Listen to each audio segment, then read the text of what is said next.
Assalamu alaikum. Aujourd'hui, on va parler de la liberté d'expression en général et des différentes affaires en particulier qui ont touché la France.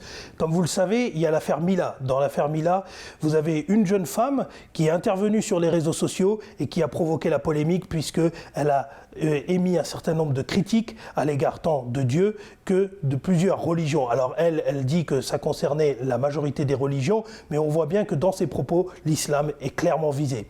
Dans l'affaire Mila, la première question qu'il faut se poser, c'est juridiquement à quoi ça renvoie. Ça renvoie d'abord à la liberté d'expression. La liberté d'expression, elle est prévue tant par la Déclaration des droits de l'homme et du citoyen de 1789 qui prévoit la liberté d'opinion et de pensée, mais également par la loi de 1889 relative à la liberté de la presse. Cette loi prévoit notamment que toute personne qui utilise sa liberté pour pouvoir s'exprimer et pour pouvoir exprimer une idée, une pensée, qu'elle soit insultante, qu'elle soit choquante, eh bien, elle peut l'exprimer dans le cadre du respect des dispositions tant de la Déclaration des droits de l'homme et de la loi de 1889. Autant vous dire que les propos de Mila ne sont pas condamnables par la loi. En revanche, il faut regarder également l'aspect politique de ce qui s'est passé. Tout de suite après Mila, il y a eu beaucoup d'hommes politiques qui ont affirmé que si on commence à condamner les propos de Mila, eh bien c'est le retour du blasphème, et on a lancé ça comme un message d'alerte, et on a l'impression qu'en France, plus personne ne peut critiquer les convictions religieuses. D'abord, prenons l'exemple de l'islam. L'islam est régulièrement critiqué. Regardez les différentes unes des journaux, regardons les unes du Point, regardons les unes d'un certain nombre de magazines comme l'Express, qui ont mis en scène un certain nombre et qui ont véhiculé un certain nombre de messages par rapport à l'islam. C'est tout à fait leur droit, puisque ça rentre dans le cadre de la liberté d'expression et de l'information du public. Mais maintenant, il appartient également aux musulmans de pouvoir répondre toujours en se revendiquant de cette même liberté d'expression, voire même à s'indigner. Vous savez que Stéphane Hessel écrivait ce livre très important, « Indignez-vous ». Alors, indignons-nous lorsque certaines attaques sont faites contre l'islam ou contre le prophète de l'islam ou contre Dieu.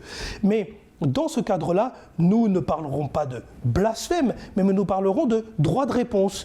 Et par rapport à cela, il faut également revenir sur l'origine de la philosophie des Lumières. Parce que beaucoup de politiques ont dit « Attention, il ne faut pas qu'il y ait un retour du blasphème, c'est ce pourquoi nous avons lutté, ce pourquoi nous sommes battus depuis 1789, soit depuis la Révolution française. » Alors revenons sur cette Révolution française et revenons sur un des chantres de cette révolution qui était Voltaire.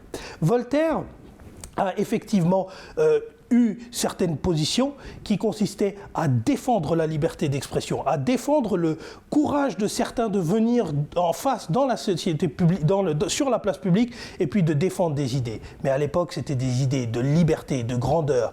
On regardait la révolution comme celle qui était la révolution des libertés fondamentales. Mais Voltaire, il a également écrit un livre qui s'appelle « Le traité de la tolérance ». Et ce traité de la tolérance, il renvoie à quoi? Il renvoie justement au principe de tolérance que nous devons faire nôtre pour pouvoir vivre ensemble. Parce que la société, c'est une société qui appartient à tout le monde. Elle n'est pas définie par rapport à ce qu'une personne soit musulmane, ou une personne soit juive, ou une personne soit chrétienne, ou une autre personne soit athée.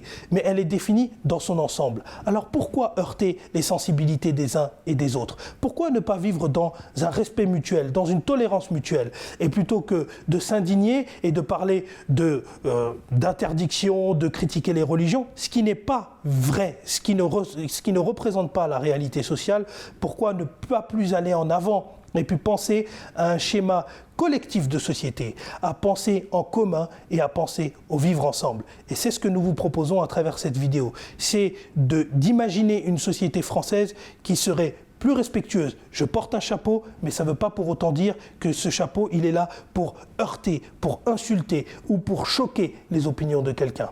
Il est là parce qu'il représente pour moi une norme que j'ai estimée en tant que musulman que je dois respecter.